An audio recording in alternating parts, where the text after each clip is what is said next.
더불어민주당 박주민 의원 외 10인의 의원은 국민이 직접 입법을 요구할 수 있도록 하는 국민입법 청구 법안을 발의하였습니다. 기존에는 국민이 국회의원을 선출하고 국회의원이 입법권을 행사하기 때문에 국민은 간접적으로 입법권을 행사하고 있었다, 이렇게 볼 수가 있었는데요.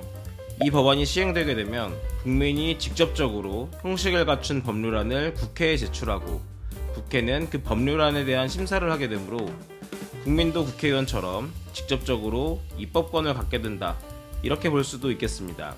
국민이 직접 입법 과정을 확인해야 한다는 취지로 설립된 저희 채널 입장에서는 매우 반가운 내용의 법안이라고 볼 수 있겠는데요. 한번 법안의 구체적 내용을 확인해 보겠습니다.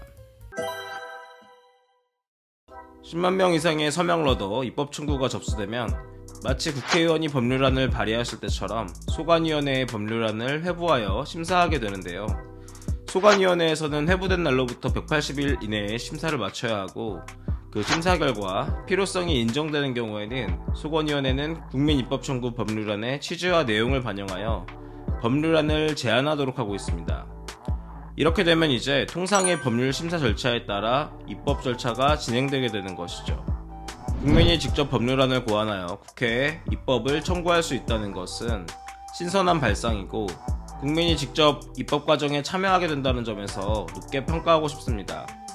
다만 청와대 국민청원제도에서 확인되었듯 정말 일반 국민의 민생과 관련되어 있는 것들은 10만 명 이상의 서명을 얻기가 어렵다 보니 이 제도가 도입되게 되면 특정 정치인이나 정당에서 이슈를 만들어내는데 악용될 수도 있겠다는 우려가 들기도 합니다.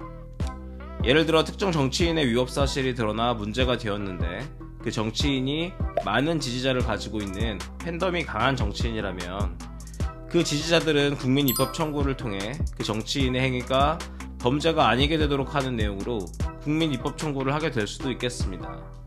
지금이야 특정인을 위해 법을 개정한다는 것이 정치적으로 매우 부담되고 어려운 일이겠지만, 이 법안이 통과되어 시행되게 된다면 국민의 뜻이라는 명분으로 법 개정을 하면 되는 것이기 때문에 그 부담은 훨씬 덜하다고 할 수 있겠습니다.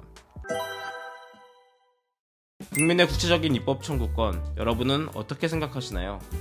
저는 막상 이 법안을 보고 나니 국민이 직접 법안을 발의 비슷하게 할 수 있도록 하였다는 점에서 기쁘기도 하지만, 이런 방식의 참여가 정말 다수의 국민의 의사를 반영할 수 있는 것일지 걱정이 되기도 합니다. 이번에 본 법안이 국회를 통과하지 못하더라도 본 법안의 발의를 계기로 어떤 제도가 도입되면 국민의 의사가 입법 과정에 반영되고 국민을 위한 합리적인 입법이 이루어질 수 있을지 조금 더 많은 논의가 이루어졌으면 좋겠습니다.